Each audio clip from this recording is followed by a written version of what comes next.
Hey guys, तो मैंने unit and measurement का शॉर्ट नोट्स का वीडियो रिकॉर्ड कर दिया है, ठीक है। सो जाके क्या मतलब उसे देख लो, ठीक है, इसी वीडियो में, और कैसा लगा बताना एक बार, ठीक है। अब जितनी मैं कोशिश कर सकता था समझाने की मैंने की है, ठीक है, और बहुत अटक भी रहा हूँ समझाने में, बट आई विश तुम्हें समझ आएगा। और मैं सजेस्ट करूँगा कि हर पॉइंट पे तुम लोग रोको, ठीक है। जो भी डाउट है वो चैट जीपीटी से पूछो, ठीक है।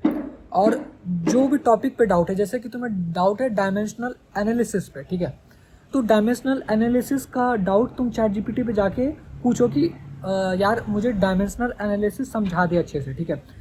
एक बार तुम वो डायमेंशनल एनालिसिस चैट जीपीटी से समझ लोगे, उसके बाद मेरे शॉर्ट नोट्स आके देखोगे, तुम्हें 100% क्लियर हो जाएंगे, ठीक है।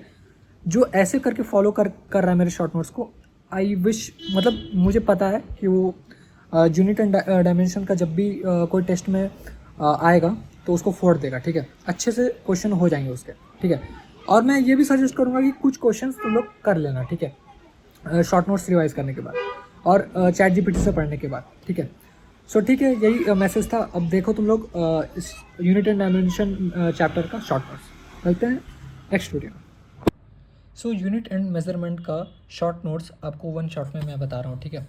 अगर आप इसे पूरा शॉर्ट नोट्स याद कर लोगे, ठीक है, आपको दिमाग में आ जाएगा, समझ आ जाएगा सब, तो आई डोंट थिंक कि आपका यूनिट एंड मेजरमेंट वाले चैप्टर से कोई क्वेश्चन नीट में छूटेगा, ठीक है। सो लेट्स स्टार्ट करते हैं। तो 7 फंडामेंटल फिजिकल क्वांटिटीज़ होते हैं, ठीक है। Mass, length, time, temperature, current, amount of substance, luminous intensity, ठीक है। सबका एसआई में यूनिट दे दिया है और उसके बगल में सीजीएस यूनिट भी दे दिया है, ठीक है। अब यहाँ पे फिजिकल क्वांटिटी क्या होता है? जैसे फिजिकल क्वांटिटी कुछ भी हो सकता है, मतलब जैसे कि केजी हो गया, 1 kg हो गया, 5 kg हो गया, 1 मीटर हो गया, तो ये सब फिजिकल क्वांटिटी है। तो उसका मेजरमेंट कैसे करते हैं? तो मेजरमेंट को हम लोग तोड़ सकते हैं दो चीज़ में। पहले तो न्यूमेरिकल वैल्यू जो होता है, ठीक है, जैसे कि 5 kg मैंने लिखा, ठीक है, तो 5 मेरा न्यूमेरिकल वैल्यू हो गया, और यू जो होगा, मतलब केजी जो होगा वो यूनिट हो जाएगा, ठीक है। केजी मेरा यू में आएगा और 5 मेरा एन में आएगा। तो ऐसे करके हम लोग किसी भी फिजिकल क्वांटिटी का मेजरमेंट लिख सकते हैं, ठीक है। देखो यार, मैं पहले ही बता देता हूँ कि मैं तुम्हें लिख के तो नहीं समझा सकता, क्योंकि उसके लिए मुझे बहुत लंबी वीडियो बनानी पड़ेगी। तो अगर तुम्हें ऐसे शॉर्ट नोट समझना है तो तुम्हें बहुत दिमाग लगाना पड़ेगा, मतलब आई मीन बहुत तो नहीं, थोड़ा दिमाग लगाना पड़ेगा, थोड़ा इमेजिनेशन पावर अपना स्ट्रॉन्ग रखना पड़ेगा, ठीक है। उसके बाद ही तुम इसे अच्छे से समझ पाओगे, ठीक है। चलो अब हम लोग आगे बढ़ते हैं। जैसे अब डायमेंशनल फार्मूला, ठीक है। डायमेंशनल फार्मूला क्या होता है? किसी भी फिजिकल क्वांटिटी का कुछ डायमेंशन होगा, ठीक है।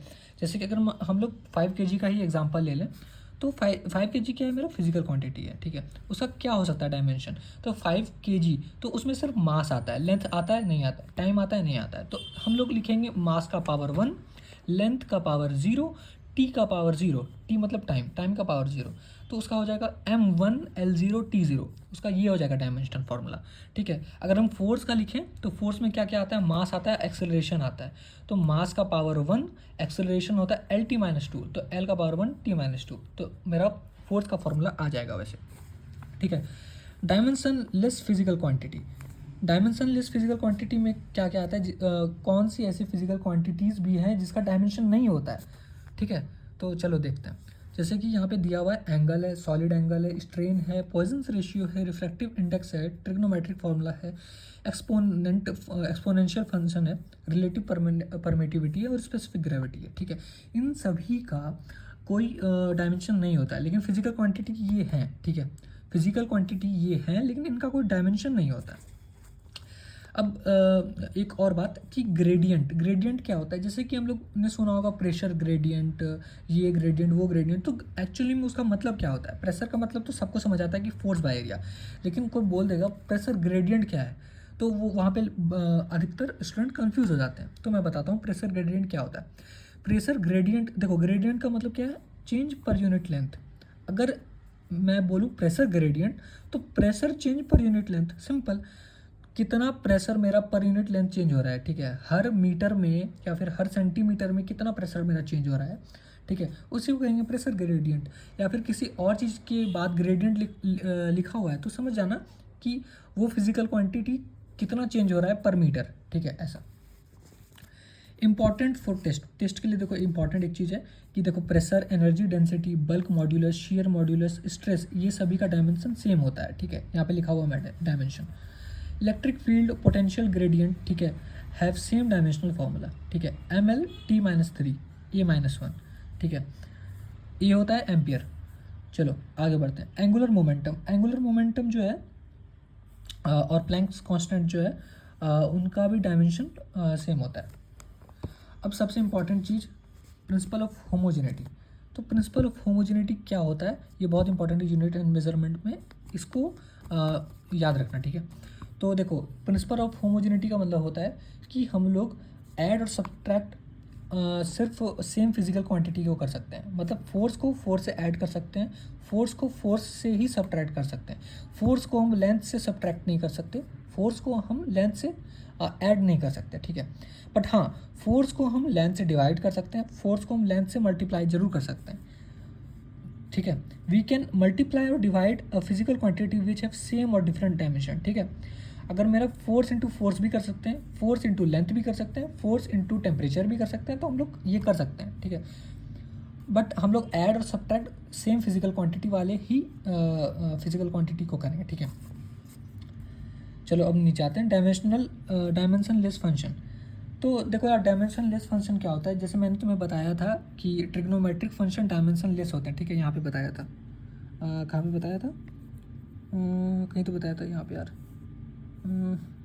हाँ देखो, ट्रिग्नोमेट्रिक फार्मूला जो भी है वो डायमेंशन लेस होता है, ठीक है, क्योंकि वो भी एंगल का पार्ट ही होता है। तो साइन थीटा, तो अब यहाँ साइन है और थीटा के बदले यहाँ पे अल्फ़ा एक्स है, ठीक है। तो हम लोग जानते हैं कि ये पूरा जो होगा इसका इज इक्वल टू 1 होगा, क्योंकि ये डायमेंशन लेस है। तो sine alpha x is equal to 1 लिख देंगे, ठीक है। तो चलो sine alpha x is equal to 1, तो यहाँ पे अल्फ़ा एक्स भी 1 ही हो जाएगा। तो अल्फ़ा का डायमेंशन यहाँ से निकल जाएगा, alpha x is equal to 1, alpha is equal to 1 by x, और एक्स यहाँ पे मैं डिस्टेंस ले रहा हूँ, ठीक है। तो यहाँ पे मैं लिख सकता हूँ ना m0 l-1 t0, ठीक है, सिंपल। अब देखो यार, किसी को भी डाउट हो तो तुम कमेंट सेक्शन में भी पूछ सकते हो, और टेलीग्राम ग्रुप ज्वाइन करो, वहाँ पे भी तुम मुझे स्क्रीनशॉट भेज के उसमें ऐसे गोल करके जहाँ पे भी डाउट है वो तुम पूछो, मैं तुम्हें बता दूंगा, ठीक है। या फिर और भी स्टूडेंट्स हैं वहाँ पे, वो भी हेल्प कर देंगे तुम्हारे, वो मैं लिंक डिस्क्रिप्शन में दे दूँगा या फिर कमेंट सेक्शन में चिपका दूँगा, तो वहाँ से ज्वाइन कर लेना, ठीक है। डायमेंशन ऑफ डिफरेंट टर्म, देखो यार, डिफरेंशियल टर्म और इंटीग्रेशन वाला टर्म, तो कभी तुम्हें बोले कि मान लो dy/dx, ठीक है, dy/dx, तो मेरा ये डिफरेंशियल टर्म है, अब बोलेगा इसका डायमेंशन क्या है, तो याद रखना कि डिफरेंशियल टर्म में d का कोई वैल्यू नहीं होता है, ठीक है, d का कोई डायमेंशन नहीं होता है। जो dy है, dx है ना, तो ये d जो है इसका कोई डायमेंशन नहीं होता है, तो हम इसको डायरेक्ट लिख सकते हैं y/x, ठीक है। अगर डायमेंशन निकालना है तो, ठीक है, ऐसे तो y/x नहीं लिख सकते, बट डायमेंशन निकालना है ना, तो उसके लिए हम लोग d का वैल्यू कुछ नहीं मानते हैं, तो y/x लिख देंगे। अब इसका डायमेंशन निकाल लेंगे हम लोग, ठीक है, y का भी जो वैल्यू है, x का जो वैल्यू है, जो भी दिया होगा तुम्हें, तो उसके हिसाब से तुम डायमेंशन निकाल लेना। वैसे ही इंटीग्रेशन में भी है, integration of y into D x, तो d का कोई वैल्यू नहीं है जैसे मैंने तुम्हें बताया, और इंटीग्रेशन वाले साइन का भी कोई वैल्यू नहीं, तो तुम इसे लिख सकते हो y इंटू एक्स। अब y का जो वैल्यू होगा, x का जो वैल्यू होगा, ठीक है, वो तुम्हें दिया हुआ होगा क्वेश्चन में, उसके मदद से तुम डायमेंशन निकाल लेना। एप्लीकेशन ऑफ डायमेंशनल एनालिसिस, ठीक है। अब यहाँ पे एप्लीकेशन क्या क्या डायमेंशनल एनालिसिस का, तो यार तुम्हें क्वेश्चन जैसे पूछ सकता है कि मान लो कोई x फिजिकल क्वांटिटी है, उसको तुम एक्सेलरेशन और टाइम के फंक्शन में लिखो, ठीक है। ऐसे ऐसे क्वेश्चन आ सकते हैं। मान लो तुमको फोर्स, एनर्जी और पावर के फंक्शन में बोल देगा निकालने, तो तुमको निकालना पड़ेगा, तो वैसे वैसे क्वेश्चन आ सकते हैं, और बहुत इजी क्वेश्चन रहते हैं, तुम्हें हड़बड़ाने की कोई ज़रूरत नहीं है उसमें। बस तुम्हें क्या क्या याद होना चाहिए, प्रिंसिपल ऑफ होमोजेनिटी आना चाहिए वैसे सब क्वेश्चन के लिए, और तुम्हें डायमेंशन निकालना आना चाहिए, ठीक है। मतलब बेसिकली तुम्हें डायमेंशनल एनालिसिस आना चाहिए। It is not use to derive dimensionless proportional constant, ठीक है। अब जैसे कि डायमेंशनल एनालिसिस का तुम कोई भी कांस्टेंट को डेराइव करने के लिए यूज़ नहीं कर सकते हो, ठीक है। जैसे कि अब E energy is equal to h nu आता है ना, तो एच प्लैंक्स कांस्टेंट है, ठीक है। तो अब प्लैंक्स कांस्टेंट को तुम डायमेंशनल एनालिसिस से डेराइव नहीं कर सकते, ठीक है, ये बोल रहा है यहाँ पे। Can't derive dimensional less function like sine theta cos theta. अब किसी मान लो कि मेरा टाइम ऑफ फ्लाइट है 2u साइन थीटा बाई जी, ठीक है। तो हम लोग उसमें साइन थीटा वाले टर्म को डेराइव नहीं कर सकते डायमेंशनल एनालिसिस से। सिग्निफिकेंट फिगर रूल, अब सिग्निफिकेंट फिगर जो भी होता है बहुत इजी होता है, ठीक है। उसका कुछ रूल्स होते हैं तुम्हें दिमाग में होने चाहिए, तो फिर तुम वो सिग्निफिकेंट फिगर वाले क्वेश्चन आराम से कर लोगे, ठीक है। बाय द वे ये पीडीएफ मतलब ये जो शॉर्ट नोट्स है इसका पीडीएफ तुम्हें मिल जाएगा, ठीक है। इसका पीडीएफ मैं डिस्क्रिप्शन में या फिर कमेंट सेक्शन में ही लगा दूंगा लिंक, तो वहाँ से तुम लोग डाउनलोड कर लेना, या फिर टेलीग्राम ग्रुप ज्वाइन करोगे तो उसमें भी तुम्हें मिल जाएगा। सिग्निफिकेंट फिगर और रूल, देखो इसका पहला रूल क्या है कि all non zero are significant figure, ठीक है। जो भी नॉन जीरो है वो सिग्निफिकेंट फिगर होते हैं। All zero between non zero are significant, जो भी जीरो होते हैं जैसे नॉन जीरो के बीच में, जैसे 505, तो ये जो 5 के बीच में जीरो जो है वो भी सिग्निफिकेंट होगा। Trailing zero without decimal point is not significant figure after decimal, all zero are significant. देखो ये बोल रहा है कि जो 505 0 0 0, तो इसमें मेरे 3 सिग्निफिकेंट फिगर ही हैं, 505, उसके बाद जो भी जीरो आएंगे वो मेरे सिग्निफिकेंट फिगर नहीं है। बट हाँ ये बोल रहा है कि after decimal all zero are significant.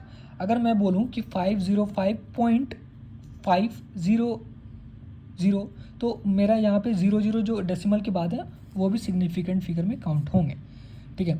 If number is less than 1 all zero left of non zero are not significant. अगर मेरे जो भी नंबर हैं वो 1 से छोटे हैं, ठीक है, तो जो भी जीरो बचे हुए होंगे वो नॉन जीरो या फिर नॉन जीरो होंगे, वो सिग्निफिकेंट नहीं होंगे, ठीक है।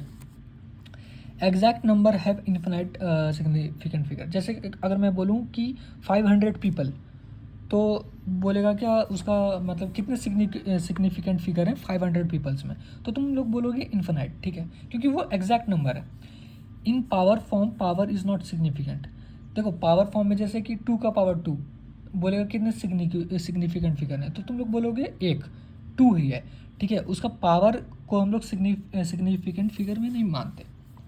भाई मैं सिग्निफिकेंट बोलने में इतना हिचकिचा रहा हूँ, बोला ही नहीं जा रहा मुझसे, क्या ही हो गया।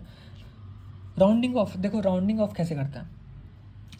देखो अगर डिजिट जो if digit to be removed is less than 5 then is no change in primary number, ठीक है।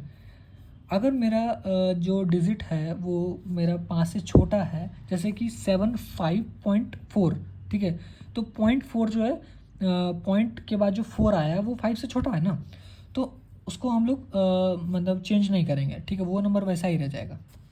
मतलब 75.4 जो है तो हम लोग ऐसे लिख सकते हैं 75 ही रहने देंगे उसे। या फिर अगर मान लो मेरा दिया हुआ है 75.6, ठीक है, तो 5 से बड़ा हो गया तो हम लोग उसको 76 लिख देंगे डायरेक्ट, ठीक है। यार तुम्हें मेरा बोला हुआ समझ आ रहा है ना, क्योंकि तुम्हें थोड़ा सा इमेजिनेशन पावर और फोकस ज़्यादा चाहिए ऐसे समझने के लिए शॉर्ट नोट्स, ठीक है। क्योंकि मैं लिख लिख के नहीं समझा सकता यहाँ पे, क्योंकि बहुत लंबी वीडियो हो जाएगी, ऑलरेडी 11 मिनट की हो चुकी है। If digit to be removed is greater than 5 their previous number increase by 1। मैंने बोला ही जैसे कि 75.6 है, ठीक है, तो जो 6 आ रहा है पॉइंट के बाद वो 5 से बड़ा है, तो 75 जो पीछे वाला था वो भी बढ़ जाएगा, मतलब 76 हो जाएगा वो राउंड ऑफ करने के बाद। If digit is by 5 then previous number remains same if even and increase by 1 then if odd. यार देखो जो भी इंग्लिश में गलत लिखा हूँ ये एम आर सर की गलती है, क्योंकि एम आर सर के नोट से मैंने सारी चीज़ें उतारी हैं, ठीक है। तो जो भी इंग्लिश यहाँ इसमें तुम्हें गलत मिलेगा वो एम आर सर की गलती है, मेरी गलती नहीं है। एम आर सर का इंग्लिश तुम लोग जानते ही हो। तो ये बोल रहा है, मैं बता देता हूँ क्या बोल रहा है।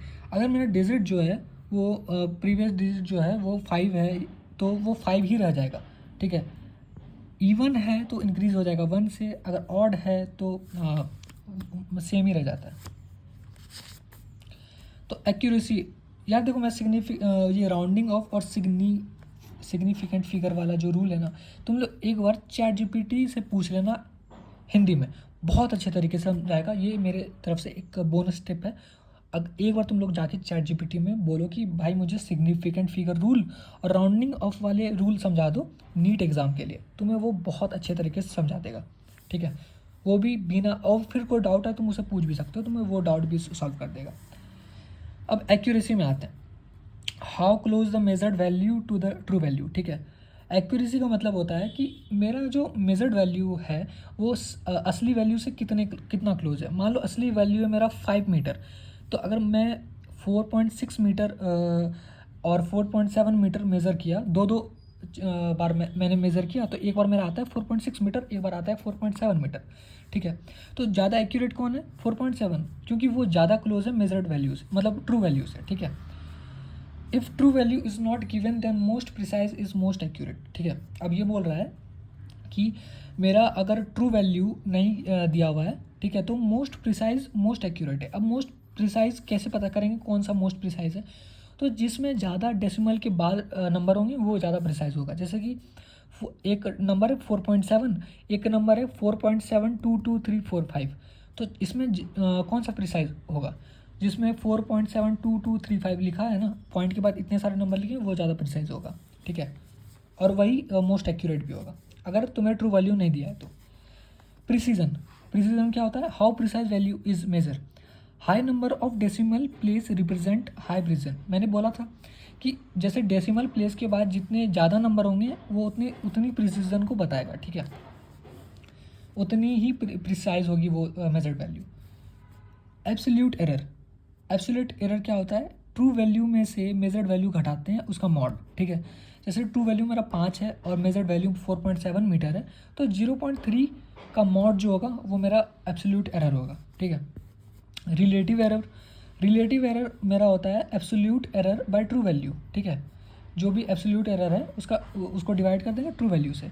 अब परसेंटेज एरर क्या होता है कि रिलेटिव वैल्यू को 100 से मल्टीप्लाई जब कर देंगे तो वो परसेंटेज में आ जाएगा, परसेंटेज एरर हो जाएगा, ठीक है भाई। अब यहाँ पे देख लो एरर का मैंने बता दिया। जैसे कि एरर में अगर हम लोग देखें y is equal to a plus b, तो हम लोग लिखेंगे delta y is equal to delta a plus delta b, ठीक है। एरर लिखने का ऐसा होता है, ये एब्सोल्यूट एरर है, ठीक है। अब जैसे कि एब्सोल्यूट एरर है, अब हम लोग को रिलेटिव एरर लिखना है, तो absolute error by true value कर देंगे, तो डेल्टा y बाय y, ठीक है, तो is equal to delta a plus delta b divided by a plus b, ठीक है। ये रिलेटिव एरर हो गया। अब जैसे y is equal to a minus b है, तो यहाँ पे भी a माइनस बी है ना, या फिर a प्लस बी है, ठीक है। तो दोनों में सेम चीज़ ही लिखाता है, मतलब एरर जब भी लिखते हो वो एरर जो होता है ना वो जुड़ता ही है, कभी सब्ट्रैक्ट नहीं होता एरर, ठीक है। तो अगर तुम्हें y is equal to a minus b भी लिखा हुआ है ना, तो तुम्हें लिखना तो वही पड़ेगा, delta y is equal to delta a plus delta B, और delta y by y is equal to delta a plus delta B divided by a minus B. यहाँ पे नीचे में माइनस हो जाएगा, ठीक है। ये सब बात ध्यान रहेगी, प्लस में क्या होता है माइनस में क्या होता है, ठीक है। तो माइनस में प्लस में जो होता है वही माइनस में भी होता है, बट रिलेटिव एरर में बस यहाँ पे माइनस आ जाता है नीचे में, ठीक है। y is equal to a into b. मैं सजेस्ट करूँगा यार कि ये वीडियो को ना हर पॉइंट पे तुम रोक के देखो, समझो अच्छे से, चैट जीपीटी से भी अपना डाउट क्लियर कर लो, समझ के तुम अगर ये पूरा शॉर्ट नोट्स अगर कर लोगे तो तुम्हारा चैप्टर डन हो जाएगा, ठीक है। y is equal to a into b, तो यहाँ पे रिलेटिव एरर ही डायरेक्ट लिखते हैं, ठीक है। एब्सोल्यूट एरर कैसे लिखेंगे वो भी बताऊंगा मैं। तो रिलेटिव एरर पहले लिख के बाद में एब्सोल्यूट एरर लिखते हैं। तो रिलेटिव एरर क्या हो जाएगा? Delta y by Y is equal to delta a by a plus delta b by b, ठीक है।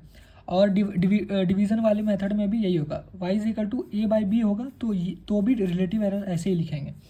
अब यहाँ पे एब्सोल्यूट एरर देखो, एब्सोल्यूट एरर ऊपर वाला ही है ना डेल्टा y, तो ये y को अगर हम यहाँ पे शिफ्ट कर दें, ठीक है, जो कि हमने यहाँ पे कर दिया, तो delta y is equal to y into delta a by a plus delta b by b bracket में, ठीक है। अब यहाँ पे y is equal to a by b है, तो भी यहाँ पे सेम ही होगा, ठीक है। डेल्टा y बाय y यहाँ पे मल्टीप्लाई लिख दिया मैंने, सॉरी, यहाँ पे प्लस होगा, ठीक है। यहाँ पे ध्यान रखना, यहाँ पे प्लस होगा, मैं अभी भी बोल रहा हूँ यहाँ पे प्लस होगा, सब जो भी सुन रहे हो अच्छे से सुन लो, ठीक है। यहाँ पे प्लस होगा। अब सेम है, मतलब मल्टीप्लिकेशन वाला, ठीक है, और डिवीज़न वाला सेम है, ठीक है, इसमें कोई अंतर नहीं।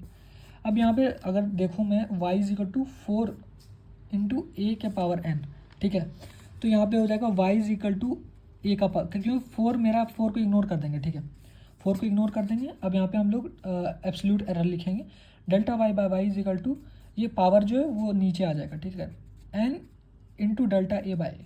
तो ये तुम्हारा रिलेटिव एरर तुमने लिख दिया। अब परसेंटेज एरर सबका लिखना है तो इंटू 100 कर देना रिलेटिव एरर में, हो जाएगा। ठीक है, तो बस यही था यार आज का। हो गया तुम्हारा यूनिट एंड मेजरमेंट वाला शॉर्ट नोट्स पूरा रिवाइज। अब जब भी तुम्हारा यूनिट एंड मेजरमेंट टेस्ट में आ रहा है तुम इसको रिवाइज करके जाना, तुम्हारा क्वेश्चन अच्छे से बनेंगे। और 10 क्वेश्चन PYQ तुम थोड़ा कर भी लेना हर टॉपिक पे, ठीक है, हो जाएगा उसके बाद। ठीक है, मिलते हैं नेक्स्ट वीडियो में कोई दूसरे चैप्टर के शॉर्ट नोट्स के साथ। Bye bye.